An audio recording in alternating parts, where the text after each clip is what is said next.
Here we want to evaluate a couple limits. Part A asks us to evaluate the limit as x goes to -1 of the square root of 2x squared minus 1. And the question is, can we bring this limit inside of the radical? Right? That might be something that we just assume that we can do, but we can't just go around assuming things without deeply justifying that it's okay to do it.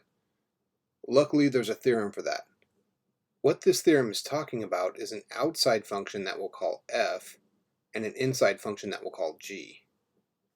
So what the theorem says is that if the limit of the inside function equals L, that's g of x, and f, the outside function, is continuous at L, then this limit that was once on the outside jumps inside this outer f function. So just to read the theorem in its entirety, it says if the limit as x goes to a of g of x equals L, and f is continuous at L, then the limit as x goes to a of f of g of x equals f of the limit as x goes to a of g of x. So that limit has come inside the outer function, and we go from there. So let's take a look at what this means for part A here. We're just going to be careful as we go through this the first couple of times, and then you essentially kind of take it for granted and just move forward with evaluating these limits. But it's good to look deeply at why this works.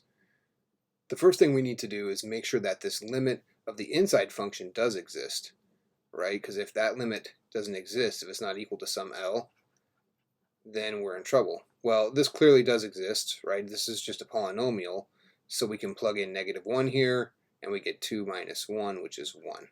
Okay, so this is going to be our L, so this exists, so we're good to go. And also note that square root of x is continuous at, we'll say a equals 1. Yes, that's continuous because 1 is in the domain of this. Thus, the limit comes inside of the radical. So thus, I'll say in conclusion, we can say that the limit comes inside this radical. And we're doing this in kind of painstaking detail just to justify it the first time around. Pretty soon we just do this as second nature, which is the square root of 1, which is 1. So technically, when we do these composition limits, we're in the background going through this amount of reasoning, although we'll essentially drop all this extra stuff and just bring the limit inside as long as it works. Essentially, that's kind of a hand-wavy way of saying it, but in the background, luckily we have this theorem, or else none of this would work. Let's try part B.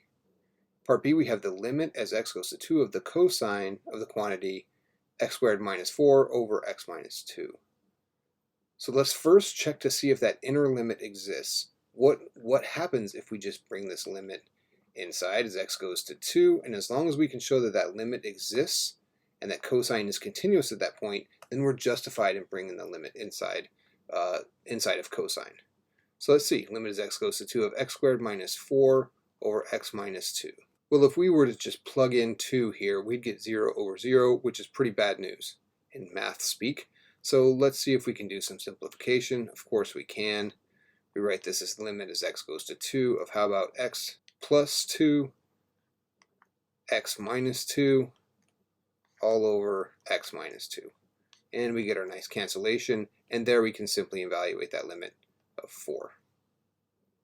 Okay, so this equals L, so the limit exists. That's the first part of this theorem here. We see that this limit exists, and now we have to show that the outer is continuous at that point. Well, cosine is continuous everywhere, so that meets the second part of this theorem. So we are justified in bringing this limit inside of cosine. So this whole thing becomes equal to the cosine of the limit, right, as x goes to 2. And again, we're doing this essentially in painstaking detail, just to make sure we're giving this theorem its proper recognition.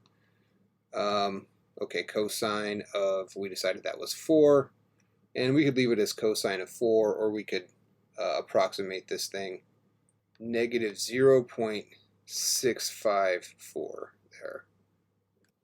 Make sure your calculator is in radians there as you do this, evaluate these trigonometric functions, but But there we have it.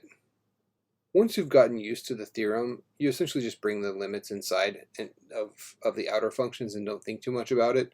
But if you ever get tangled up, go back and look at the theorem and make sure very precisely that everything matches and that we can justify bringing that limit inside of the outer function.